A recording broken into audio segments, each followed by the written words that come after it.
Assalamualaikum warahmatullahi wabarakatuh.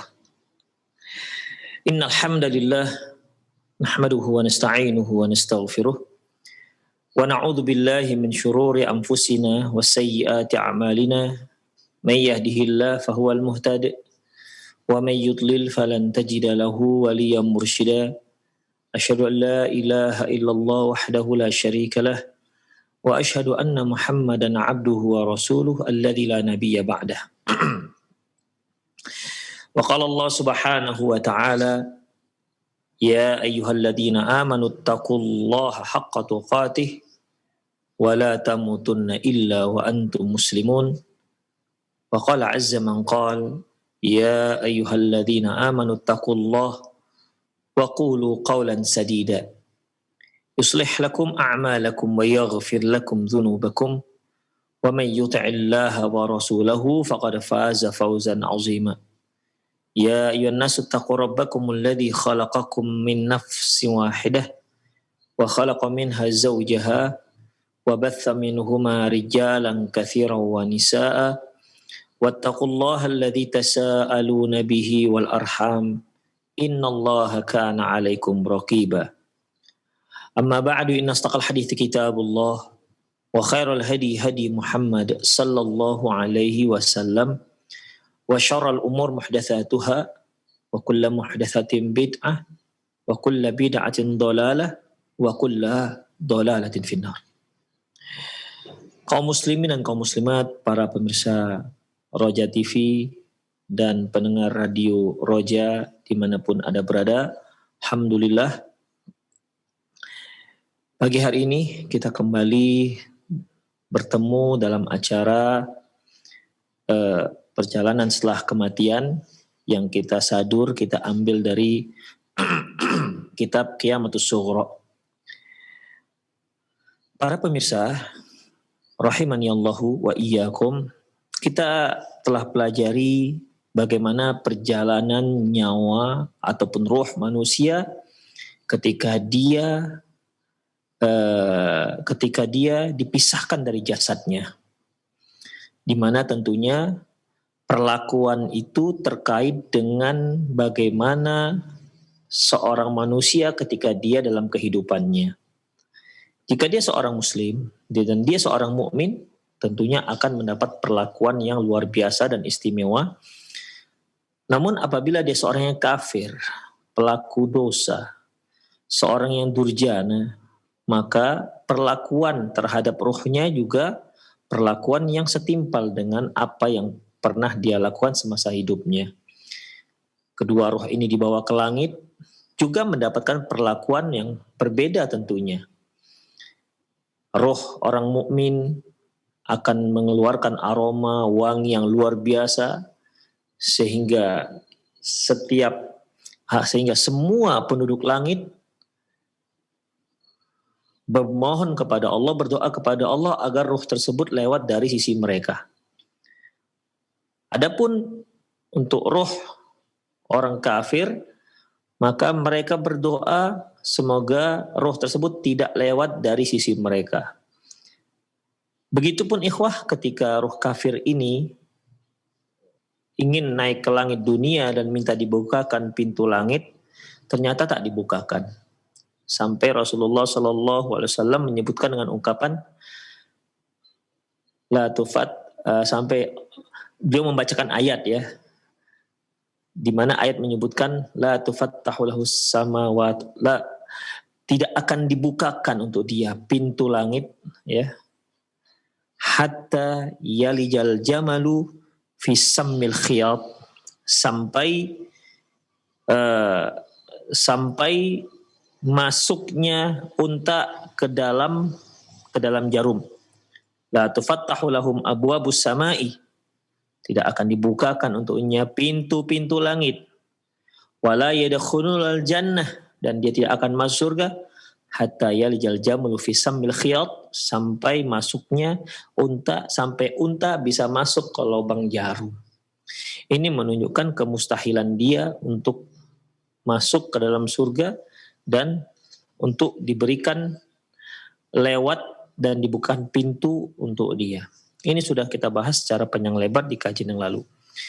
Kemudian ikhwah rahimanallah wa iyyakum, sebagaimana yang lalu juga ya, di mana akhir ending daripada kisah perjalanan roh manusia ke langit, endingnya yaitu roh ini dikembalikan ke jasadnya, ya. Dan tentunya jasad ini jasad yang mana? Ya zahirnya jasad, ikhwah. Apakah jasad yang dikubur? Bisa saja itu, ya. Hanya mungkin proses-proses berikutnya, datangnya malaikat disuruh dia duduk. Ini bagaimana? Allahu a'lam, kita tidak tahu. Karena ini sudah masuk alam barzakhiyah, ya tentunya jasadnya juga nanti seperti jasad barzakhiyah. Demikian ikhwah. Baik, selanjutnya berarti sini setelah dibawa ke langit, dikembalikan ke jasadnya, maka dimulailah alam kubur. Ya, dimulailah kisah alam kubur. Inilah perjalanan ruh tadi ikhwah. Ya, kajian kita perjalanan setelah kematian. Inilah perjalanan ruh kita. Dia dibawa ke langit, dicabut oleh malaikat, dibawa ke langit, kemudian dikembalikan ke jasadnya. Demikian. Dan sekarang ruh sudah masuk pada episode di awal dari alam kubur atau alam barzakhiyah. Baik, ikhwah azallahu iyyakum.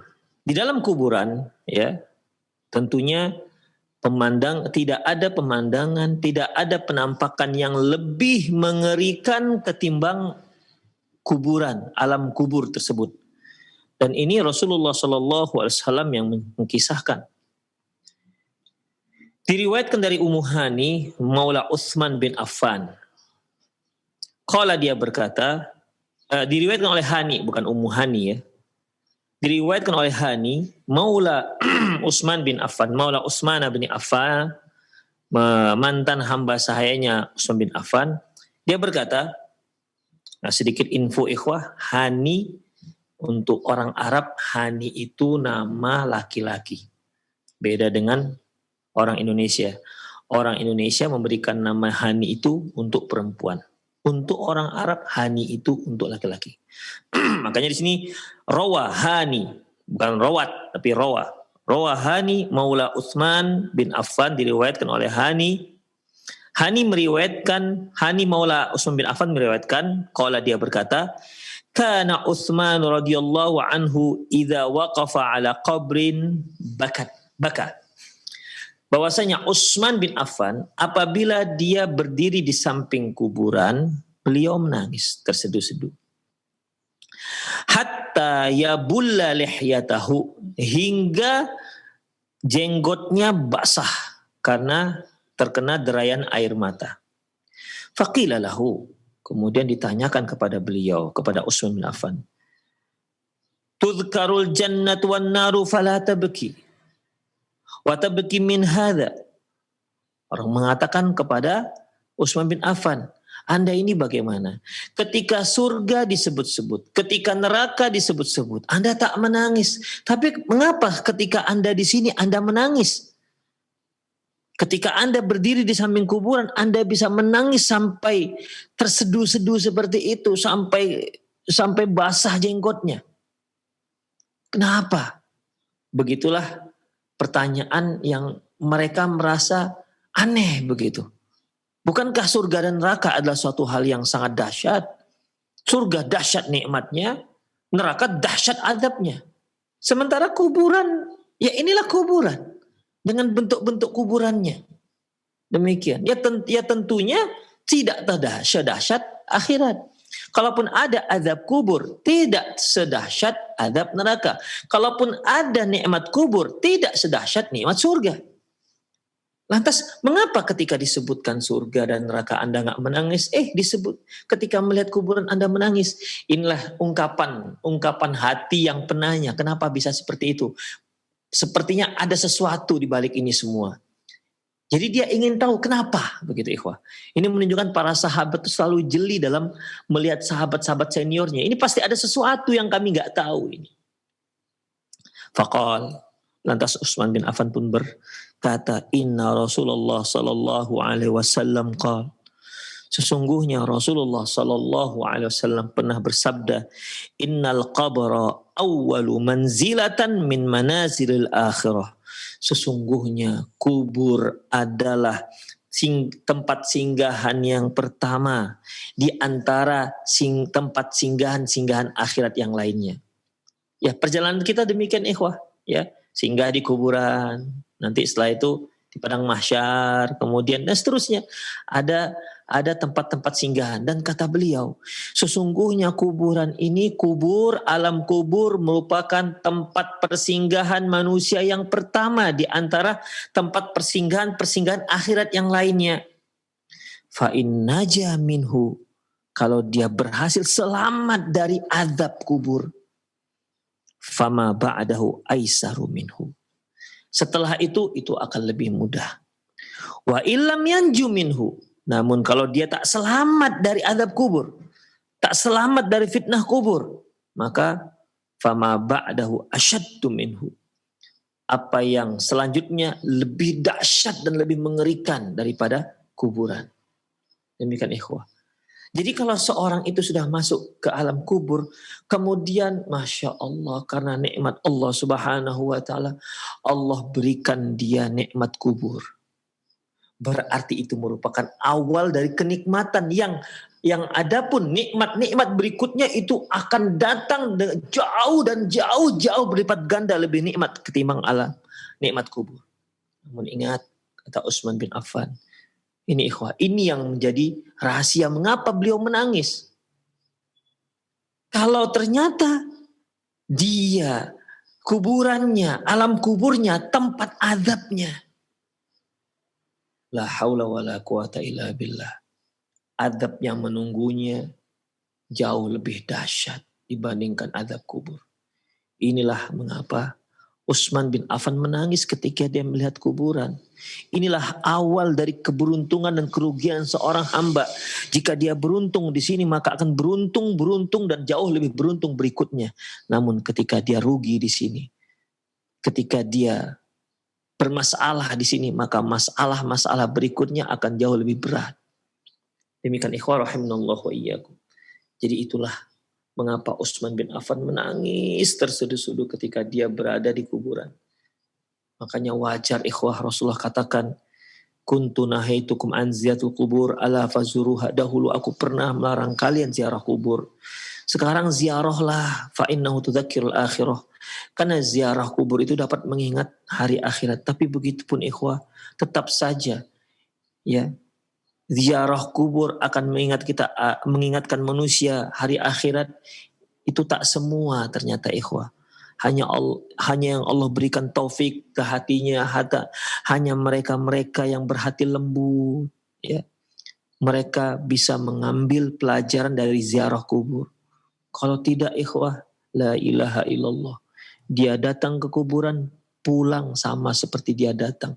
Seolah kuburan itu suatu hal yang biasa, tidak ada di situ, tidak ada di sana pelajaran-pelajaran yang membuat kita harus berubah.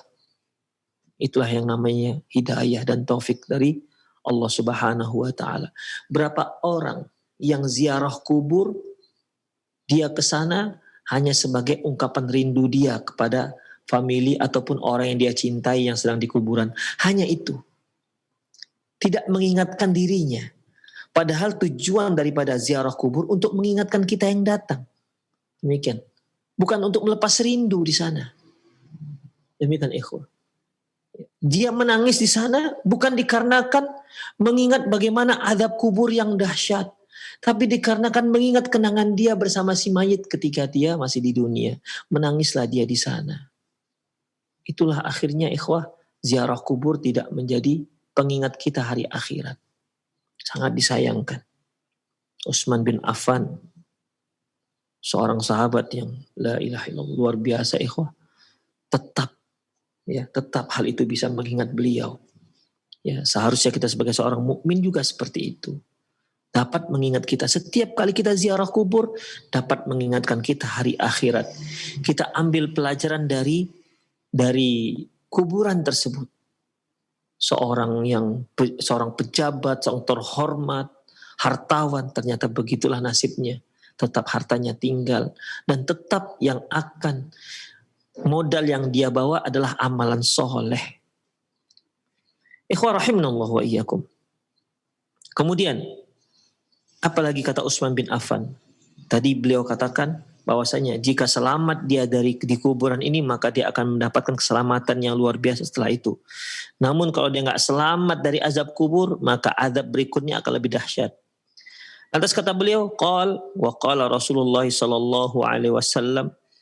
Ini juga sebab berikutnya, ikhwah, mengapa Utsman bin Affan menangis terseduh-seduh. Wa qala Rasulullah sallallahu alaihi wasallam, dan beliau sallallahu alaihi wasallam juga pernah mengatakan, ma ra'aitu mandaran qattun ilal qabr afza' minhu. Aku tidak pernah melihat penampakan yang lebih mengerikan selain daripada kuburan. Tidak ada pemandangan yang lebih mengerikan selain kuburan. Itulah yang digambarkan Rasulullah SAW kepada kita.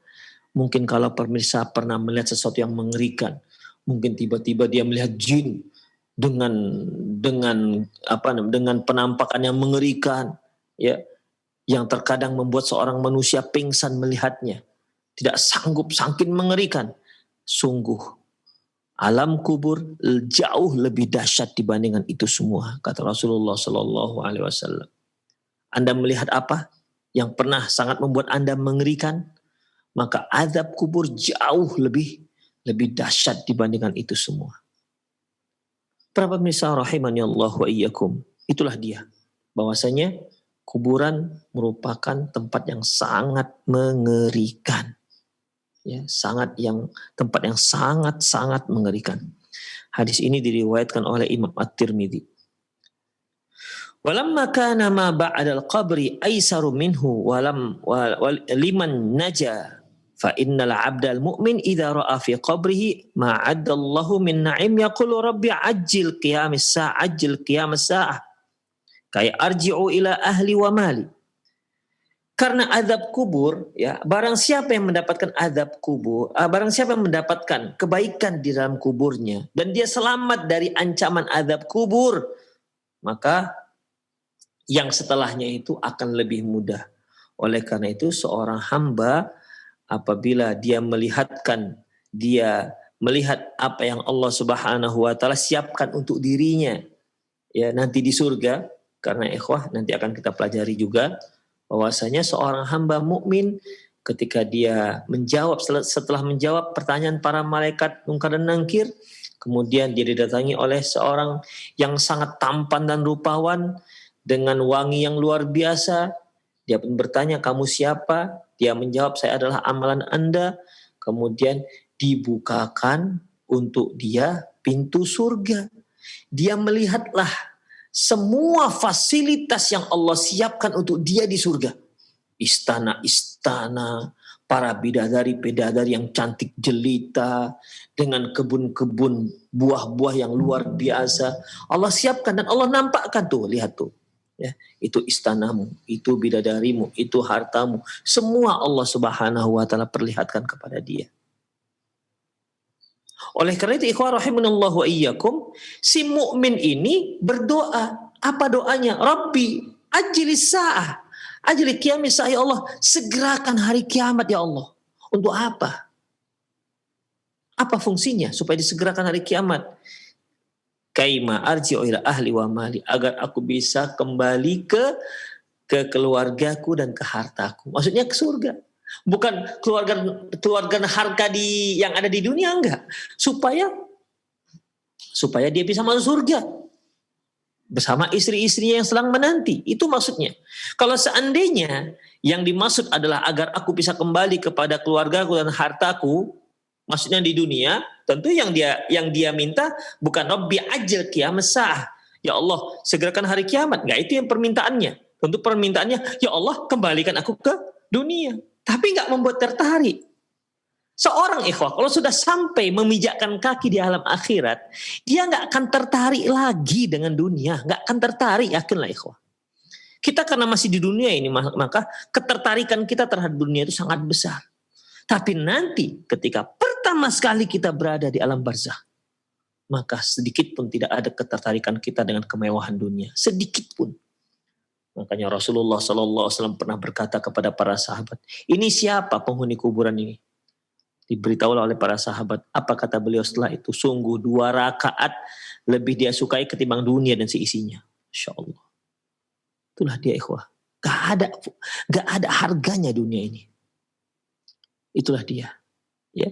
Makanya gak mungkin dia minta balik untuk kembali ke keluarga dia dan kembali kepada harta dia. Berapalah harta yang dia miliki di dunia jika dibandingkan dengan akhirat. Bayangkan ikhwah, selendang seorang bidadari itu lebih mahal, lebih mulia ketimbang dunia dan seisinya. Tuh selendangnya tok. Hanya selendangnya.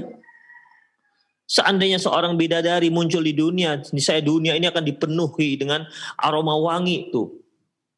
Itulah dia kenyataannya ikhwah. Sebagaimana yang diberitakan Rasulullah Sallallahu Alaihi Wasallam.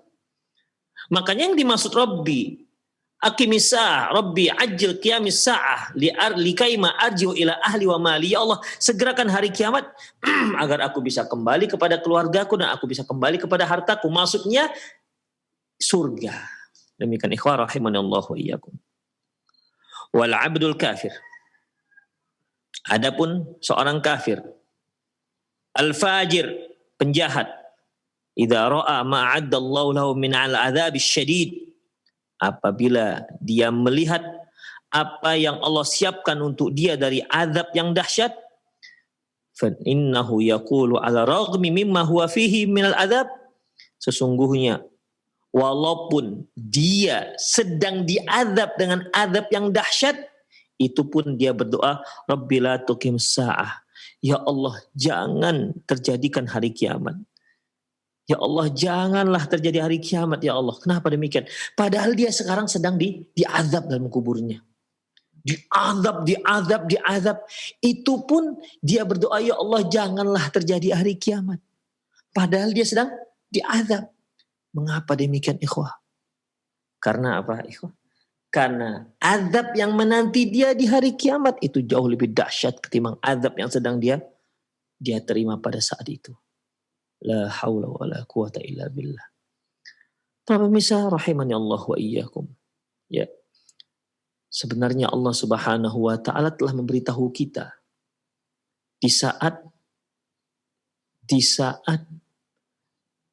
seorang akan meninggal dunia, seperti yang pernah kita pelajari. Ya. Seperti yang pernah kita pelajari. Rasulullah sallallahu alaihi wasallam mengatakan Innal mu'min idza hadarahul maut busyira biridwanillahi wa karamati. Seorang mukmin apabila datang kematiannya, maka akan diberikan kabar gembira kepada dia bahwa dia akan mendapatkan keridhaan Allah dan akan mendapatkan kemuliaan dari Allah. Maka apa reaksi dia ikhwah? Fama kana syai'un ahabba ilaihi mimma amamah. Tidak ada satupun yang lebih dia sukai ketimbang yang ada di hadapannya. Ya, karena hadis ini ikhwah rahimanallahu wa iyyakum, dasarnya kisah awalnya di mana Rasulullah berkata, man ahabba liqa Allah ahabba liqa'ahu wa man kariha liqa Allah kariha liqa'ahu. Barang siapa yang mencintai, suka bertemu dengan Allah, maka Allah juga akan suka bertemu dengan dia. Namun barang siapa yang benci bertemu dengan Allah, Allah pun benci bertemu dengan dia. Aisyah radhiyallahu anha berkata, ya Rasulullah, innala nakrahul maut. Ya Rasulullah, tapi kan kami itu tak suka kematian. Karena kalau bertemu dengan Allah, harus meninggal dulu, baru bertemu dengan Allah. Sama masalahnya, gimana mau bertemu dengan Allah, sementara kami gak suka dengan kematian. Bagaimana mungkin bisa bertemu dengan Allah, kepingin bertemu dengan Allah, kita gak suka kematian. Innala nakrahul maut. Sesungguhnya kami gak suka dengan kematian. Faqal, lantas Rasulullah sallallahu alaihi wasallam bersabda, "Laisa kadzalik, enggak seperti itu wahai Aisyah. Innal 'abda idza hadarahul maut." Seorang hamba apabila datang kematiannya, busyira biridwanillahi wa karamati, maka dia akan mendapatkan berita, dia akan diberi kabar gembira, dia akan digembirakan dengan apa? Dengan ridho Allah dan kemuliaan dari Allah Subhanahu wa taala. Makanya fama kana syai'un ahabba ilaihi mimma amamah. Oleh karena itu tidak ada yang paling dia sukai kecuali yang ada di depannya. Apa itu? Kematian. Itu dia ikhwah. Jadi suka dia mati. Kenapa? Dia sudah tahu ini. Ini kalau saya meninggal, saya akan mendapatkan ridho Allah. Saya akan mendapatkan kemuliaan dari Allah. Maka tidak ada satupun yang lebih dia sukai selain kematian itu. Fa'ahabba liqa Allah. Fa'ahabballah liqa'ahu. Maka dia pun cinta, suka bertemu dengan Allah dan Allah pun suka dengan bertemu dengan dia. Wa innal kafir, adapun seorang yang kafir, ya. idza hudira, apabila datang kematiannya, busyra bil adzabi wal uqubati, bi'adzabillahi wa uqubati, maka dia diancam dengan azab Allah dan hukuman dari Allah Subhanahu wa taala. Maka akibatnya fama kana syai'un akrahu ilaihi mimma amamah. Maka tidak ada satupun yang paling dia benci selain yang di depannya. Apa itu kematian? Tak suka dia mati. Karena dia tahu ikhwah. Dia tahu setelah kematian maka dia akan diancam azab dan hukuman Allah Subhanahu wa taala. Dia ancam azab dan siksaan dari Allah Subhanahu wa taala. Akhirnya fakariha liqa Allah, fakariha Allah liqa'ahu. Maka dia pun akhirnya tidak suka bertemu dengan Allah karena dia tahu kalau dia bertemu dengan Allah akan dapat azab, akan mendapat kemurkaan dari Allah Subhanahu wa taala. Seperti kita misalnya, kalau kita tahu kita telah membuat marah atasan kita, kan kita gak berani bertemu dengan atasan kita. Kita kalau sempat bersalah dengan orang tua kita nggak berani ketemu dengan mereka. Demi apalagi ini, ikhwah. Ya, apalagi ini. Yang marah itu yaitu Rabb Tuhan alam semesta, pemilik dunia ini. Ikhwah. Sedangkan orang tua kita marah kita nggak berani. Apalagi Allah Subhanahu wa taala. Makanya ya, dia nggak berani bertemu dengan Allah. Fakari harika Allah, maka dia pun benci bertemu dengan Allah. Fakari Allah liqa'ahu, dan Allah pun benci bertemu dengan dia. Demikian ikhwah rahimanillahu wa iyyakum. Ya. Jadi ketika dia ketika dia akan dicabut nyawanya, di situ dia sudah mengetahui bagaimana nasib dia berikutnya. Demikian ikhwah. Ditambah lagi ketika dia masuk ke dalam kubur, tambah lagi ketika dia mendapat penghormatan di saat ruhnya dibawa ke langit. Ya, di situ sudah ketahuan ini kemana nanti. Di alam kubur pun ikhwah rahimanallahu wa iyyakum, ya, sudah bisa dia tebak apa yang akan dia dapati. Demikian ikhwah rahimanallahu wa iyyakum. Itulah mengerikannya alam kubur tersebut. Ya, mengerikan alam kubur tersebut. Baik. Kemudian ikhwah rahimanallahu wa iyyakum. Zulmatul qabr. Bagaimana pula dengan kegelapan alam kubur? Di sini disebutkan hadis secara ringkas, namun kita ambil hadis yang lengkap dari kitab Ahkamul Janaiz terkait dengan gelapnya alam kubur. An Abi Hurairah radhiyallahu anhu anna imra'atan sauda'a kanat taqummu al-masjid. Kata beliau, yaitu Abu Hurairah radhiyallahu anhu, bahwasanya seorang wanita hitam. Ya, ini ada khilafiyah dengan para ulama apakah dia wanita ataukah pria. Tapi kalau Syekh Muhammad Nasir Al-Albani dalam kitab Ahkamul Janaiz, beliau merojihkan wanita, bukan pria. Annamra'atan, bahwasanya seorang wanita sauda yang berkulit hitam, kana taqumul masjid, dia takumul dari kumamah, yaitu mengutip sampah-sampah yang ada di masjid. Ya, kalau kita katakan cleaning service lah ya kira-kira. Demikian. Dialah yang membersihkan masjid, dia ngutipin sampah-sampah masjid, dia ngutipin daun-daun, kayu-kayu yang ada di masjid. Famatat, wanita ini meninggal. Fafaqadaha Nabi sallallahu alaihi wasallam fasa'ala anha ba'da ayyamin. Lantas setelah beberapa hari Rasulullah tertanya-tanya, ini perempuan kemana? Ya. Dan akhirnya beliau tanya, ibu fulan mana kok nggak nampak-nampak? Itulah kalau bahasa kita ya. Kenapa nggak kelihatan sudah beberapa hari? Biasanya nampak dia mengutipin sampah-sampah. Ini kenapa nggak kelihatan sudah beberapa hari? Rasulullah nggak tahu kalau dia sudah meninggal dan sudah dikebumikan. Faqila lahu, lantas dikatakan kepada beliau, innaha matat. Ya Rasulullah, dia sudah meninggal dunia. Faqal, beliau katakan, hala kuntum adzantumuni. Loh, kenapa kalian tidak beritahu aku dengan wafatnya si wanita ini?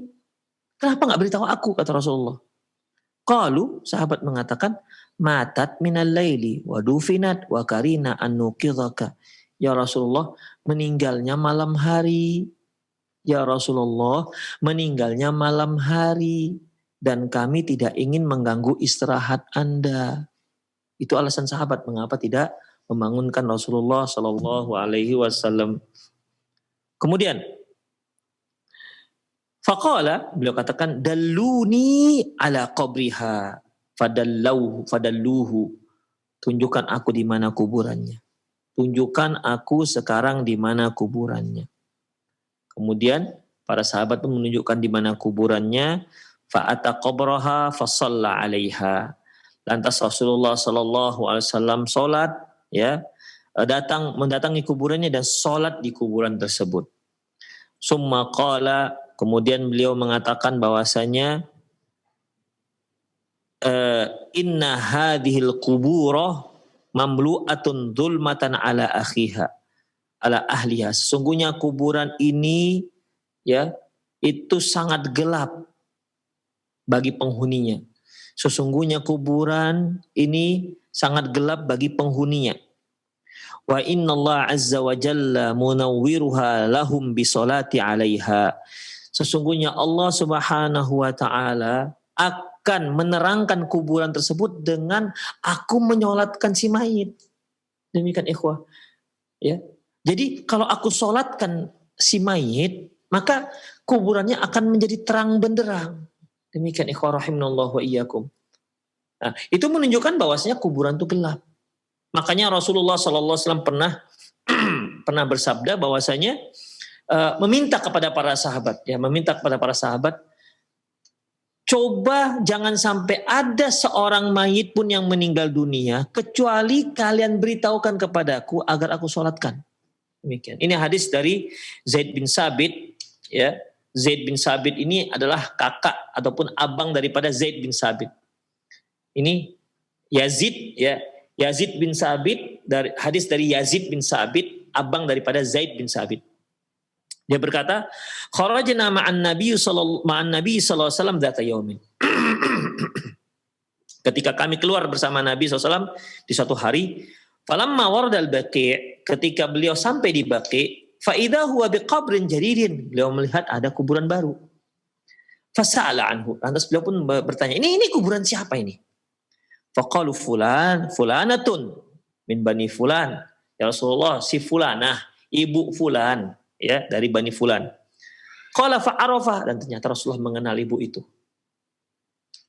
Wa qala ala adantumuni biha. Loh, kenapa kalian enggak kasih tahu aku ketika dia meninggal? Qalu matat zuhron, ya Rasulullah, beliau ibu itu meninggal pada waktu zuhur. Wa kunta qailan shaiman fakarina an nu'dhiyaka. Waktu itu Anda itu sedang berpuasa dan sedang istirahat, sedang tidur, dan kami tidak ingin mengganggu istirahat Anda. Qala fala taf'alu, lain kali jangan lakukan seperti itu. Kenapa? La a'rifanna, beritahu aku. Ya. Beritahukan aku padaku. Ma mata minkum mayyitun ma kuntu baina adhhurikum illa adantumuni bihi.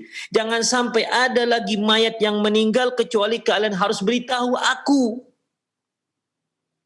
agar aku salatkan, kata beliau. Kenapa? Fa inna salati alaihi rahmah. Karena salatku untuk mereka itu rahmat. Rahmat akan turun untuk mereka.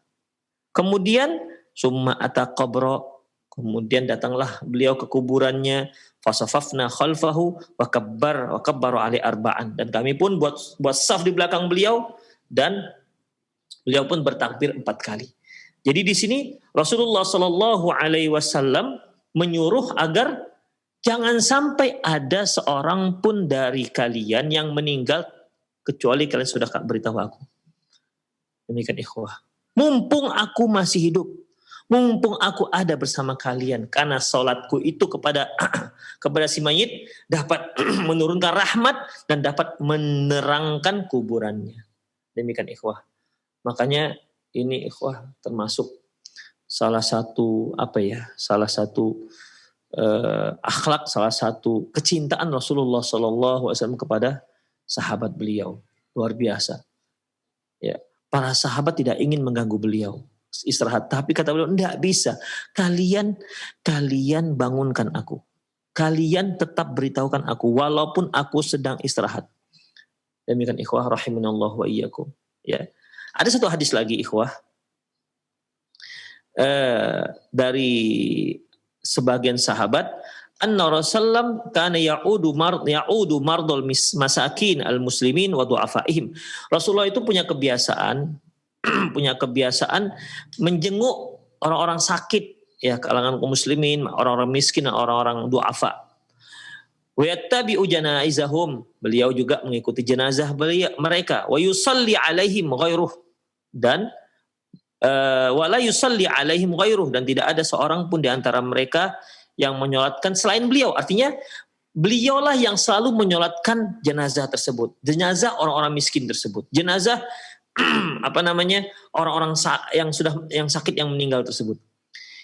Wa anna imratan miskinatan min ahli al-awali tala saqamuhu, dan ada seorang wanita miskin, ya, seorang wanita miskin dari yang tinggal di pinggir kota Madinah, itu sudah lama sakit. Kemudian fakana Rasulullah sa'ala anha man hadaraha min jiraniha. Dan Rasulullah selalu bertanya kepada jirannya yang datang ke masjid, bagaimana dengan ibu itu, gimana, apa kabar ibu itu, apa kabarnya, gimana sakitnya, demikian. Kemudian beliau pesankan, wa amarahum alla yadfinuha in hadatha ma hadatha fayusalli alaiha. Kata beliau, ini wasiat beliau, kalau dia meninggal maka beritahukan aku. Ya, beritahukan aku. Dan ternyata ikhwah rahimanallahu ikum, wanita itu meninggalnya pada malam hari. Rasulullah SAW sudah tidur. Dibawa nih wanita ini ke musola. Jadi pada zaman Rasulullah itu tempat sholat itu bukan di masjid. Maksudnya tempat sholat jenazah itu bukan dalam masjid, tapi ada di luar masjid itu ada musola khusus untuk sholat jenazah. Karena ini merupakan pesan Rasulullah, kalau wanita itu meninggal dunia maka beritahu aku, biar aku sholatkan. Ternyata meninggalnya pada malam hari ikhwah. Dibawalah wanita ini ke masjid, ke musola dekat masjid untuk disolatkan dengan beberapa jenazah yang lainnya. Ternyata Rasul sudah tidur. Para sahabat segan membangunkan Rasulullah Sallallahu Alaihi Wasallam. Pagi harinya, ya akhirnya ya mereka solatkan sendiri. Mereka solatkan, kemudian mereka kuburkan. Pagi harinya kembali beliau tanya kepada jiran tetangga si wanita itu, gimana ibu itu? Gimana sakitnya? Ya Rasulullah sudah meninggal tadi malam. Loh, kata Rasulullah, meninggal tadi malam. Kenapa gak kasih tahu aku?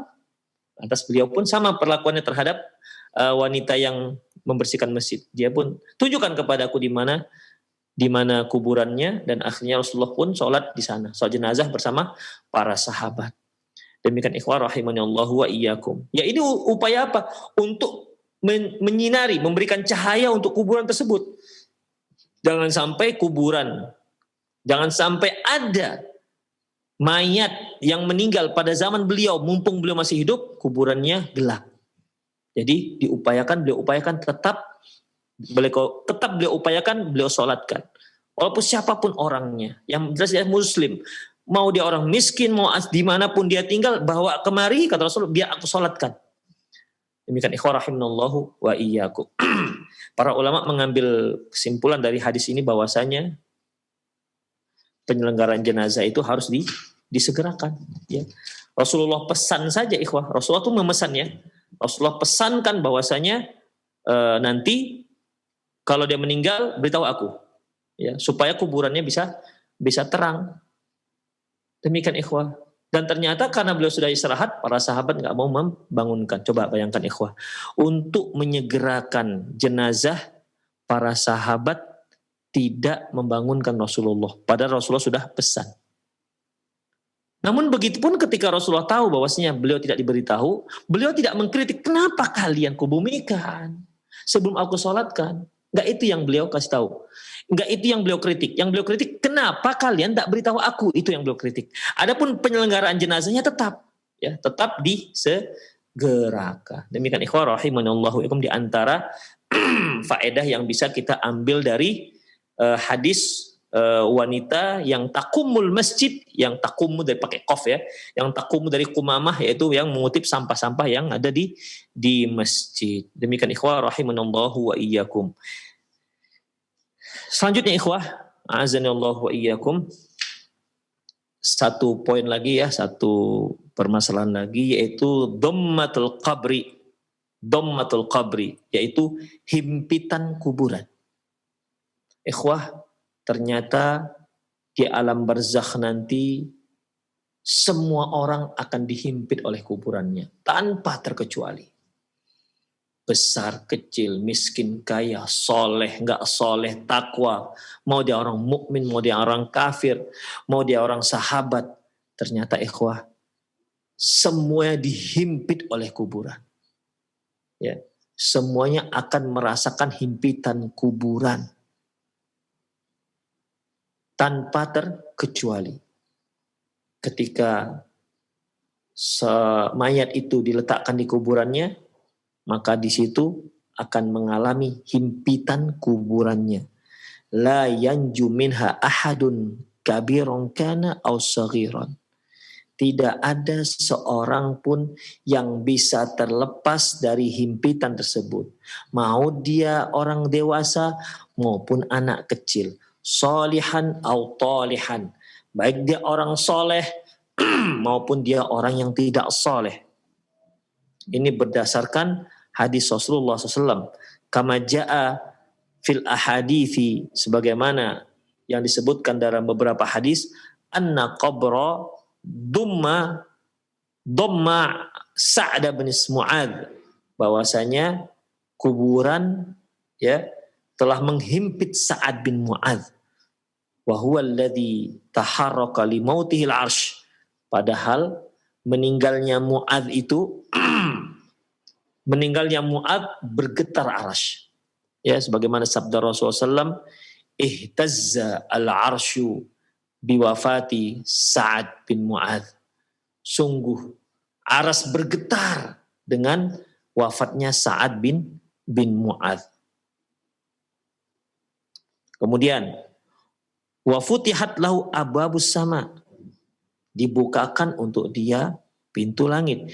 Ketika Sa'ad bin Mu'adz itu meninggal ikhwah, ya, ketika Sa'ad bin Mu'adz itu meninggal, aras bergetar, pintu langit dibuka, pintu-pintu langit, futihat lahu abwabus sama, dibukakan untuk dia pintu-pintu langit.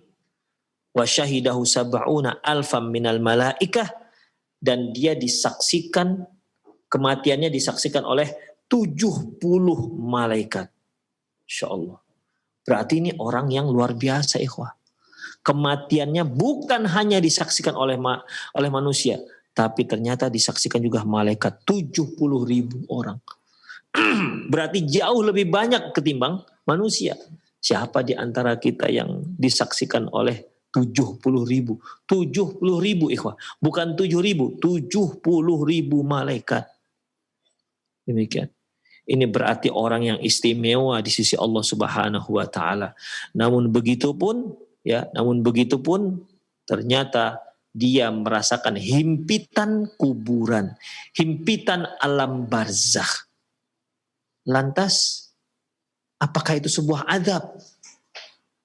Lantas apakah ini tertanda bahwasanya Sa'ad bin Mu'adz akan mendapat azab dari Allah Subhanahu wa taala? Terus kalau orang yang level seperti ini mendapatkan azab, terus bagaimana dengan kita? Insyaallah akan kita bahas di kajian yang akan datang. Aku lu qouli hadza wastaghfirullah li wa lakum wa lisa'il muslimin innahu wal ghafurur rahim. Wa sallallahu ala nabiyina Muhammad wa ala alihi washabihi ajmain. Naam. Nah Ustaz, jazakallah khairan Ustaz, barakallahu fiik atas materi yang penuh dengan faedah yang telah antum sampaikan di kesempatan pagi hari ini dalam pembahasan Qiyamatus Sughra dan Ikhwatal Islam azanillahu ayyakum. Untuk berikutnya kami buka sesi interaktif soal jawab bagi Anda yang bertanya secara langsung. Untuk yang pertama kita angkat melalui telepon. Silakan. Ya, silakan. Untuk yang pertama kita angkat melalui telepon. Halo, Assalamualaikum warahmatullahi wabarakatuh. Waalaikumsalam warahmatullahi wabarakatuh. Dengan siapa Bapak dan berada di mana? Dengan hamba Allah di perjalanan, Ustaz. Iya, silakan Bapak. Pertanyaannya bagaimana Bapak? Assalamualaikum, Ustaz. Waalaikumsalam. Mau bertanya, jika ada seorang hamba yang diazab di kuburnya, apakah dengan azab kubur tersebut dia akan terkurang dosa-dosanya di dunia? Itu aja, Ustaz. Nah, terima kasih Bapak pertanyaannya. Warahmatullahi wabarakatuh. Waalaikumsalam warahmatullahi wabarakatuh. Dan kepada Ustaz kami persilakan untuk menjawab. Baik, Allahu alam bissawab. Allahu alam bissawab. Sebagaimana hadis yang disebutkan barusan, ikhwah, yang disebutkan barusan, baru saja bahwasanya azab kubur itu bukan untuk menghapus dosa, ya, tapi dia merupakan salah satu hukuman yang Allah Subhanahu wa taala siapkan untuk seorang durhaka, seorang yang durjana, seorang hamba yang kafir. Makanya Utsman bin Affan menyatakan faman lam yanju faman naja minha wa kana ba'dahu aisaru minhu. Barang siapa yang selamat dari azab kubur, yang setelahnya lebih mudah. Wa man lam yanju, tapi bagi siapa yang tidak selamat, artinya dia mendapat azab kubur, wa kana ba'dahu asyaddu minhu, dan setelahnya itu akan lebih dahsyat. Ya, dan setelahnya akan menjadi lebih dahsyat. Oleh karena itu, azab kubur dan azab neraka ini merupakan satu kesatuan daripada hukuman yang Allah siapkan untuk orang-orang yang durhaka kepadanya.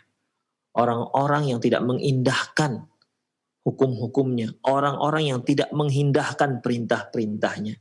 Dan itu merupakan muqaddimah daripada siksaan, muqaddimah daripada hukuman.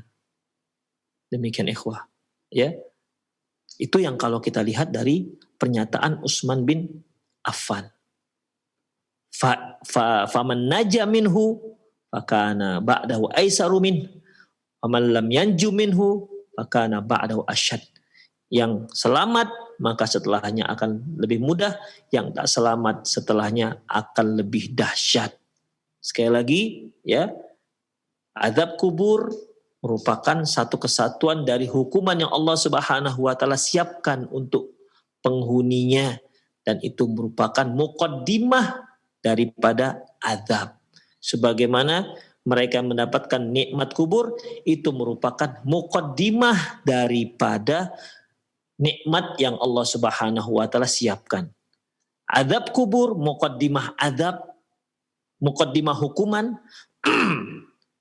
selain neraka yang telah Allah siapkan untuk dia, dan nikmat kubur merupakan muqaddimah daripada balasan baik yang Allah berikan kepada seorang mukmin, yang setelah itu Allah siapkan yang lebih baik, yaitu surga jannat naim. Allahu a'lam bishawab. Nah Ustaz, jazakallah khairan Ustaz, barakallahu fiik atas jawaban yang telah antum sampaikan Ustaz. Dan ikhwatal Islam azanillahu ayyakum. Untuk pertanyaan berikutnya kami angkat melalui pesan singkat dan pendengar kita di Padang. Beliau bertanya, Ustaz, apa benar anak-anak yang meninggal sebelum balik bisa membawa orang tuanya masuk ke dalam surga? Lalu bagaimana jika orang tuanya adalah orang yang jahat atau yang suka berbuat maksiat, Ustaz? Silakan Ustaz. Barakallahu fiik.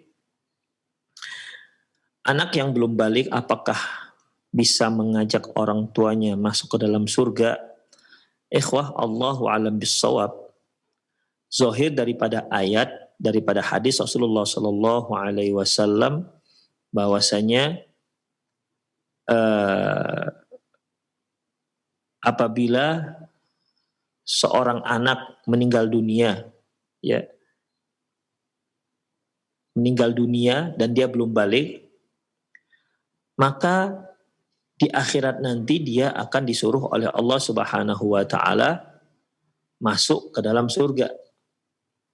Kemudian mereka mengatakan, ya Allah, kami nggak akan masuk sampai orang tua kami masuk.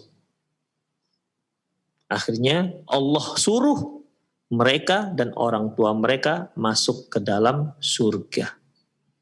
Ya, Allah suruh mereka dan orang tua mereka masuk ke dalam surganya Allah Subhanahu wa taala.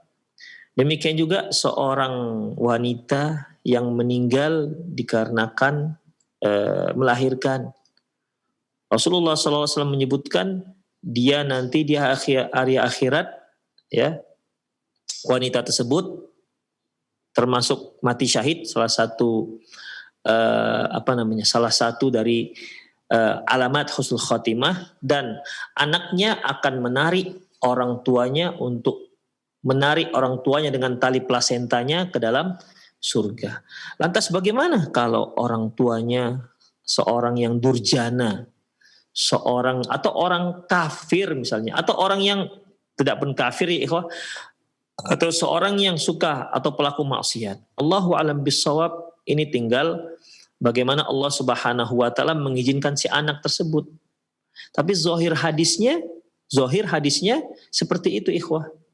Di mana Allahu a'lam, Rasulullah juga tak sebutkan kriteria orang tua yang mendapatkan keistimewaan ini dari anaknya yang meninggal dari kecil.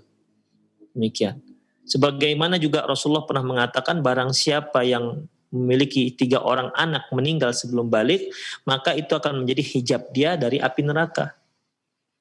Rasulullah tak sebutkan kriterianya. Kriteria orang tua yang bagaimana? Apakah memang syarat dan ketentuan yang berlaku? Allahu a'lam bishawab. Zahirnya hadis tidak sebutkan seperti itu, ada syarat-syaratnya. Demikian. Ya. Jadi orang tua selama dia masih muslim, kalau dia punya anak dan meninggal 3 orang yang belum balik, ya, 3 orang belum balik, maka akan menjadi hijab bagi dia untuk dia dan api neraka. Dia tak masuk api neraka. Allahu a'lam kita. Bagaimana, apakah ada syarat-syaratnya? Ya, tentunya kalau kita katakan harus ada syarat-syaratnya, yang ketentuan yang berlaku untuk dia, baru dia bisa dimasukkan oleh anaknya masuk ke dalam surga, atau baru dia bisa atau kapan dia menjadi hijab, kapan ketiga anak yang meninggal masih kecil ini akan menjadi hijab, harus ada syarat-syaratnya, ya. Harus ada syarat-syaratnya. Yang jelas pertama syaratnya dia harus seorang muslim, itu dia. Adapun berikutnya Allahu a'lam bishawab. Apakah bisa saja Allah akan ampunkan dosanya karena dia masih dalam kategori muslim, karena kesabaran dia dengan meninggalnya 3 orang anak, ya. Kalau Syekh Al-Albani rahimahullah dalam kitab beliau Ahkamul Janaiz, beliau menyebutkan bahwasanya ya dia sabar dengan cobaan yang Allah berikan. 3 orang anak meninggal dunia sebelum balik. Sahabat nanya, bagaimana kalau 2 orang ya Rasulullah? Apakah juga demikian? 2 orang juga. Hanya sahabat mau bertanya bagaimana 1 orang, malu, tidak lagi bertanya. Demikian ikhwah, a'azinallahu. Jadi Allahu a'lam bishawab, ya, Allahu a'lam bishawab. Bisa saja Allah Subhanahu wa taala ampunkan dosa orang tua tersebut karena kesabaran dia, ketabahan dia dengan cobaan yang Allah Subhanahu wa taala berikan, ya. Atau mungkin ada sebab lain, Allahu a'lam bishawab. Yang jelas syarat pertama tentunya dia beriman, yang kedua dia ridho dengan ketentuan Allah Subhanahu wa taala dengan cobaan yang Allah berikan kepada dia dengan meninggalnya anaknya, ya, 3 atau 2 orang. Allahu a'lam bishawab. Nah, Ustaz, jazakallah khairan, barakallahu fiik Ustaz atas jawaban yang Anda sampaikan Ustaz. Ikhwatal Islam azani Allahu ayyakum. Untuk berikutnya kita akan angkat pertanyaan terakhir di kesempatan pagi hari ini. Ya, silakan. Assalamualaikum. Waalaikumsalam warahmatullahi wabarakatuh. Dengan siapa Ibu dan berada di mana? Ya, di hamba Allah di Sijunjung, Sumatera Barat. Baik Ibu, silakan pertanyaannya Ibu. Pak Ustadz. Assalamualaikum Pak Ustadz. Waalaikumsalam warahmatullahi. Tadi Pak Ustadz menceritakan waktu zaman Nabi yang orang Muslim meninggal, kalau Nabi mensolatkan dapat kuburannya disinari, mendapat sinar cahaya dari Nabi yang menyolatkan. Tapi bagaimana dengan kita umatnya yang sekarang? Apakah yang menyinari kuburan kita nanti kita sebagai orang Muslim? Terima kasih. Assalamualaikum warahmatullahi wabarakatuh. Baik Ibu, terima kasih banyak. Waalaikumsalam warahmatullahi wabarakatuh. Dan kepada Ustadz kami persilakan untuk menjawab. Jazakillah khairan bagi Ibu yang dari Sumatera Barat, ya, barakallahu fiik. Tentang zaman Rasulullah Sallallahu Alaihi Wasallam yang beliau katakan tadi bahwasanya apabila beliau menyolatkan innas salati, sesungguhnya solatku untuk kaumku itu dapat menurunkan rahmat dan dapat menerangkan kuburan mereka. Dalam masalah ini ikhwah, ya, kalau kita lihat hadisnya, tentunya Rasulullah Sallallahu Alaihi Wasallam di sini memastikan, ya, Rasulullah SAW di sini memastikan, dan tidak ada seorang pun di antara kita yang bisa memastikan hal itu, hal yang sama. Makanya ini merupakan kekhususan Rasulullah Sallallahu Alaihi Wasallam. Dan adapun untuk umatnya, ya, kita tidak bisa memastikannya. Kita hanya bisa mendoakan, lapangkan ya Allah, lapangkan kuburannya, ampunkan ya Allah. Ya, ampunkan dosanya, lapangkan kuburannya, dan seterusnya. Kita hanya bisa mendoakan. Termasuk kalau kita mendoakan, ya Allah, sinari kuburannya, boleh, ya, gak ada masalah. Demikian. Ya, kebaikan-kebaikan yang kita doakan untuk si mayit semuanya, dari mulai minta ampun, dari minta dilapangkan kuburannya, dari minta disinari kuburannya, itu boleh kita doakan. Seluruh kaum muslimin silakan mendoakan itu untuk si mayit, tapi tidak bisa memastikan. Demikian. Semoga dengan banyaknya yang mendoakan, ya, Allah kabulkan. Demikian. Dari mungkin ratusan orang yang datang yang mendoakan adalah yang dikabulkan oleh Allah Subhanahu wa taala dari mereka. Itulah yang bisa kita harapkan. Demikian. Adapun untuk zaman Rasulullah, ini khusus untuk Rasulullah Sallallahu Alaihi Wasallam. Ya, khusus untuk Rasulullah SAW. Makanya kata beliau, jangan sampai ada seorang pun yang meninggal di antara kalian sementara aku itu masih ada di sini. Aku masih hidup. Jangan sampai ada yang meninggal kecuali aku sholatkan. Demikian. Ya, itu menunjukkan, sekali lagi itu menunjukkan bagaimana sayangnya Rasulullah Sallallahu Alaihi Wasallam kepada umat Islam. Ya, sangat sayang Rasulullah Sallallahu Alaihi Wasallam kepada kaum muslimin. Demikian ikhwah rahimanallah wa iyyakum. Sebagaimana firman Allah Subhanahu wa taala, ya, qad ja'akum rasulun min anfusikum, telah datang kepada kalian seorang rasul dari diri kalian, azizun 'alaihi ma 'anittum, sangat berat bagi beliau dengan apa yang membuat kalian susah. Segala perkara yang membuat kalian susah itu berat di hati beliau. Makanya beliau ada sebutkan, laula asyuka ala ummati la amartum bisiwakin inda kulli wudu. Seandainya enggak menyusahkan umatku, akan aku perintahkan mereka untuk bersiwak setiap kali wudu. Tapi karena beliau merasa nanti akan memberatkan umatnya, ya jadinya enggak diwajibkan. Azizun 'alaihi ma 'anittum wabil mu'minina raufur rahim, dan untuk orang mukmin dan sangat sayang dan penyayang kepada orang-orang mukmin. Itulah Rasulullah Sallallahu Alaihi Wasallam. Demikian para pemirsa Roja TV dan pendengar radio Roja dimanapun Anda berada, semoga sedikit yang tadi saya sampaikan bermanfaat. Mohon maaf atas kesilafan. Aqulu qouli hadza wastaghfirullah li wa lakum wa lisal muslimin innahu huwal ghafurur rahim. Assalamualaikum warahmatullahi wabarakatuh.